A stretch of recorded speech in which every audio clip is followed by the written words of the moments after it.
जय मसीह की दीदी। जय मसीह की बहन। दीदी, आप शैतान के राज के बारे में बताइए। बहन, ये शैतान का शब्द बाइबिल से आया है।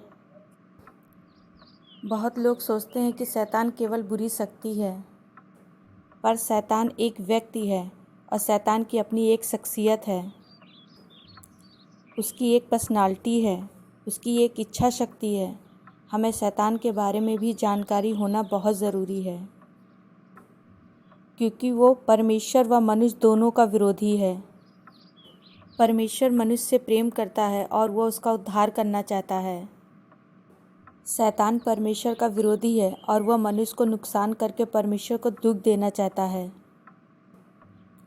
पहला पतरस 5:8 में वचन कहता है, सचेत हो और जागते रहो, क्योंकि तुम्हारा विरोधी शैतान गरजने वाले सिंह के समान इस खोज में रहता है कि किसको फाड़ खाए।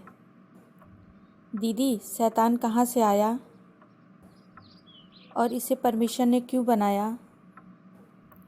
नहीं बहन, परमेश्वर ने कोई भी वस्तु बुरी नहीं बनाई। पहला तीमुथियुस 4:4 में वचन कहता है, परमेश्वर की सजी हुई हर वस्तु यानी प्राणी, शैतान पहले अच्छा था। वह एक स्वर्गदूत था और ये परमेश्वर के साथ रहता था और ये परमेश्वर की आराधना करता था, और जगत की उत्पत्ति से पहले ही परमेश्वर ने स्वर्गदूत बनाए थे। ये हम अय्यूब की पुस्तक 38 के 6 और 7 में वचन बताता है कि जब परमेश्वर सृष्टि कर रहे थे तो स्वर्गदूत आनंदित होकर गा रहे थे, पर उनमें घमंड आ गया और वो परमेश्वर के तुल्य होना चाहते थे। फिर उसने स्वर्ग के 1/3 स्वर्गदूतों को अपने साथ मिला लिया और परमेश्वर से विरोध किया। तब परमेश्वर ने उन सबको स्वर्ग से निकाल दिया। पर जब स्वर्गदूत एकत्र होते हैं तब ये शैतान स्वर्गदूत भी आता है। ये हम अय्यूब की पुस्तक 1:6 में पढ़ते हैं। पर बिना परमेश्वर की मर्जी के बगैर वो जो परमेश्वर के बच्चे हैं उन्हें वो नहीं हानि पहुंचा सकता है। इसलिए हमें परमेश्वर के ग्रहण योग बनना है और शैतान से बचना है। उत्पत्ति 3 में हम शैतान के बारे में पढ़ते हैं।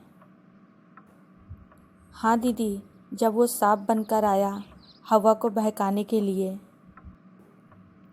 हाँ, हिजकेल 28:13 में, तू परमेश्वर की अदेम नाम की बारी में था। अदेम नाम की बारी अदम की वाटिका को ही कहते हैं, जो उत्पत्ति में थी।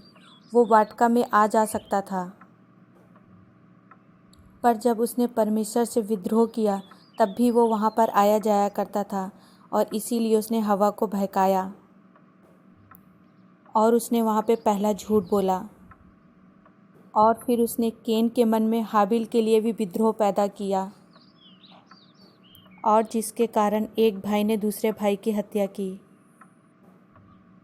जो शैतान के चलाए चलते हैं वो अपने भाई से नफरत करते हैं, और जो परमेश्वर के चलाए चलते वे अपने भाई के बुरे व्यवहार के लिए प्रार्थना करते हैं।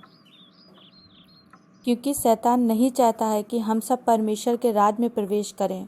वो अपने राज में सबको रखना चाहता है, और शैतान का राज नर्क है, जहाँ गंधक की झील है। ये हम प्रकाशित वाक्य 20:2 और 3 में पढ़ते हैं। शैतान को पकड़ के 1000 वर्ष के लिए बांध दिया और उसे आधा कुंड में डाल दिया गया, ताकि वो लोगों को भरमा ना पाए।